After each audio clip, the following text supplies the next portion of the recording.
Subscribe कीजिए हमारे channel को, हमारी नई वीडियो को सबसे पहले देखने के लिए और बेल आइकॉन को प्रेस कीजिए। बिस्मिल्लाहिर्रहमानिर्रहीम। अस्सलामु अलैकुम मेरे दोस्तों, क्या हाल चाल हैं। उम्मीद करता हूँ सारे दोस्त खैरियत से होंगे। तो दोस्तों, आज हम आपको दिखाएंगे ज़िला विहाड़ी का एक और फार्म। ये आप देख सकते हैं, ये ऑफिस के सामने एक उन्होंने ग्रीन प्लॉट बनाया हुआ है ग्रास का, और इसके साइडों के ऊपर वो फूल वगैरह और ख़ूबसूरत पौधे लगाए हुए हैं। बहुत ही प्यारा सेटअप है। ये आप देखें कितना प्यारा है। इसके सामने सामने आपको ऑफिस नज़र आ रहे हैं और ये साइडों पर इसके खूबसूरत पौधे हैं। मोर भी रखे हुए थे। तो अभी हम जाएंगे और बात करेंगे इनके जो मालिक हैं राणा इस्माइल साहब, और उनसे। ये हैं। अस्सलाम वालेकुम। वालेकुम अस्सलाम। सर, क्या हाल चाल है। अल्लाह का शुक्र है जी।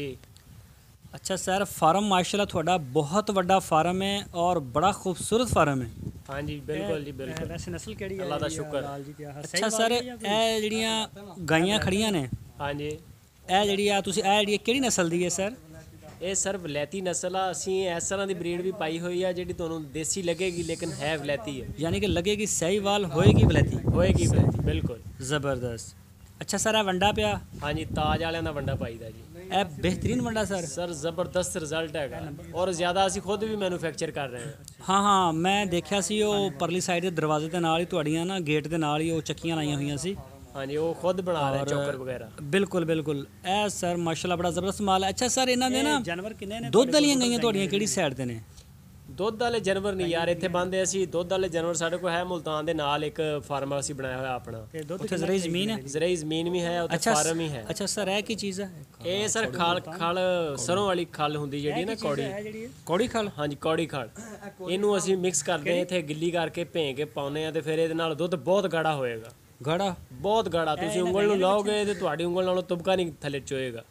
ਜ਼ਬਰਦਸਤ। ਅੱਛਾ ਸਰ, ਇਹ ਜਿਹੜੇ ਨਿੱਕੇ ਬੱਚੇ ਨੇ ਇਹ ਗਾਈਆਂ ਦੇ ਨੇ ਜਾਂ ਬਾਹਰੋਂ ਮੁੱਲ ਖਰੀਦੇ ਨੇ? ਇਹ ਸਰ ਮੁੱਲ ਖਰੀਦੇ ਹੋਏ ਆ। ਇਹ ਵਲੈਤੀ ਬੱਚੇ ਨੇ, ਵਲੈਤੀ ਗਾਈਆਂ ਨੇ। ਹਾਂਜੀ, ਵਲੈਤੀ ਬੱਚੀਆਂ ਤਿਆਰ ਆਪ ਕਰੋਗੇ? ਆਪ ਤਿਆਰ ਕਰਾਂਗੇ ਇਹ ਇਨਸ਼ਾਅੱਲਾ। ਖੁਰਲੀ ਵਿੱਚ ਇਹਨਾਂ ਨੂੰ ਵਟਾਮਨ ਪਾਇਆ ਹੋਇਆ? ਹਾਂਜੀ, ਵਟਾਮਨ, ਚੋਕਰ ਵਗੈਰਾ ਇਦਾਂ ਦੀ ਚੀਜ਼ ਹੈ। ਜ਼ਬਰਦਸਤ ਹੋ ਗਿਆ।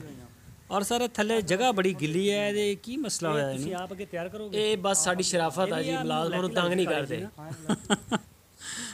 ਜ਼ਬਰਦਸਤ ਹੋ ਗਿਆ। ਅੱਛਾ, ਤੇ ਮੁਲਤਾਨ 'ਚ ਤੁਹਾਡੇ ਕੋਲ ਕਿੰਨੇ ਜਾਨਵਰ ਨੇ ਜਿਹੜੇ ਦੁੱਧ ਦੇਣ ਵਾਲੇ ਨੇ? ਉੱਥੇ ਸਿਰਫ ਦੁੱਧ ਦੇਣ ਵਾਲੇ ਹੁੰਦੇ ਨੇ ਜਾਂ ਤੋਕੜ ਵੀ ਹੁੰਦੀਆਂ ਨੇ? ਉੱਥੇ ਸਿਰਫ ਜਿਹੜੇ ਤਾਜ਼ੇ ਲਵੇਰੇ ਹੁੰਦੇ ਆ ਉਹ ਜਾਂਦੇ ਆ। ਉੱਥੇ ਤਕਰੀਬਨ ਸਾਡੇ ਕੋਲ 200 ਮੱਝ ਹੈ, ਕੋਈ 100 ਗਾਈਆਂ ਹੈਗੀ ਆ। ਉਹ ਉੱਥੇ ਬੰਨੀ ਹੋਈ ਹੈ, ਸੂਈ ਹੋਈ ਹੈ? ਸੂਈ ਹੋਈ ਸਾਰੀ। ਜਿਹੜਾ ਤੋਕੜ ਜਾਨਵਰ ਹੋ ਜਾਂਦਾ, ਦੁੱਧ ਦੇਣੋਂ ਹਟ ਜਾਂਦਾ, ਉਹ ਇੱਥੇ ਆਏਗਾ। ਗਾਈਆਂ ਦਾ ਸਹੀ ਰਹਿ ਜਾਂਦਾ। ਅੱਛਾ, ਹਾਂਜੀ। ਇੱਥੇ ਯਾਨੀ ਕਿ ਜਦੋਂ ਤਿਆਰ ਹੋਏਗੀ ਜ਼ਿਲ੍ਹਾ ਵਿਹਾੜੀ ਦੇ ਵਿੱਚ? ਹਾਂਜੀ, ਜ਼ਿਲ੍ਹਾ ਵਿਹਾੜੀ ਜਿੱਥੇ ਬਿਲਕੁਲ ਤੁਸੀਂ ਦੇਖਦੇ ਹੋ ਨਾਲ ਹੀ ਦਰਿਆ ਦੇ ਅਗਲੇ ਪਾਸੇ ਸਾਡਾ ਫਾਰਮ ਹੈਗਾ ਇੱਥੇ। ਹਾਂ ਬਿਲਕੁਲ। ਇੱਥੋਂ ਅਸੀਂ ਫਿਰ ਅੱਗੇ ਮੇਥਲਾ ਚੌਕ ਤੋਂ ਅੱਗੇ ਸਾਡਾ ਉੱਥੇ ਦੂਸਰਾ ਫਾਰਮ ਹੈ ਮੁਲਤਾਨ। ਤੇ ਤੁਹਾਡੀ ਬੱਕਰੀ ਕਿੰਨੀ ਕੁ ਸਰ? ਤਕਰੀਬਨ 200 ਬੱਕਰੀ ਹੈ। ਦੇਖਿਆ ਹੋਣਾ ਬਾਹਰ ਬੰਦਾ ਲਈ ਫਿਰ ਰਿਹਾ ਸੀ ਉੱਥੇ ਦਰਿਆ ਦੇ ਬੰਨੇ ਤੇ। ਬਿਲਕੁਲ, ਉਹ ਦਰਿਆ ਦੇ ਬੰਨੇ ਤੇ ਬੱਕਰੀਆਂ ਲਈ ਫਿਰਦੇ। 200-250 ਬੱਕਰੀ ਹੈ ਸੀ। ਮਾਸ਼ਾਅੱਲਾ ਬੱਕਰੀਆਂ ਵੀ ਸੋਹਣੀਆਂ ਨੇ। ਤੁਹਾਡਾ ਫਾਰਮ ਬਹੁਤ ਵੱਡਾ। ਅੱਛਾ ਸਰ, ਜਿਹੜੀ ਦੂਜੀ ਸਾਈਡ ਤੇ ਬਿਲਡਿੰਗ ਆ, ਹਾਂਜੀ ਹਾਂਜੀ, ਉੱਥੇ ਵੀ ਗਾਈਆਂ ਨੇ? ਹਾਂਜੀ, ਗਾਈਆਂ ਸਰ, ਗਾਈਆਂ ਮੱਝਾਂ। ਉੱਥੇ ਮੱਝਾਂ ਨੇ? ਹਾਂਜੀ, ਮੱਝਾਂ ਗਾਈਆਂ ਵੀ ਲੈ ਜਾਈਦੀਆਂ। ਉਹ ਜਗ੍ਹਾ ਖੁਸ਼ਕ ਕਰਨੀ ਹੁੰਦੀ ਹੈ ਨਾ ਫਿਰ ਸਾਧ ਵਾਲੀ ਤੇ ਜਗ੍ਹਾ ਨੂੰ। ਅੱਛਾ, ਤੇ ਆ ਮੁਰਗੀਆਂ ਤੁਸੀਂ ਸਰ ਜਿਹੜੀਆਂ ਵਿੱਚ ਛੱਡੀਆਂ ਨੇ ਤੇ ਬਿੱਠਾ ਬੁੱਠਾ ਕਰਕੇ ਕੰਮ ਖਰਾਬ ਨਹੀਂ ਕਰਦੀਆਂ? ਇਹ ਚਿੱਚੜ ਚੁਗਦੀਆਂ ਸਰ। ਇਹ ਬਹੁਤ, ਇਹ ਵੀ ਸ਼ਿਫਾ ਹੀ ਹੈ ਇਹ ਵੀ। ਅੱਛਾ, ਚਿੱਚੜ ਚੁਣਦੀਆਂ ਨੇ ਇਹ? ਹਾਂਜੀ ਹਾਂਜੀ।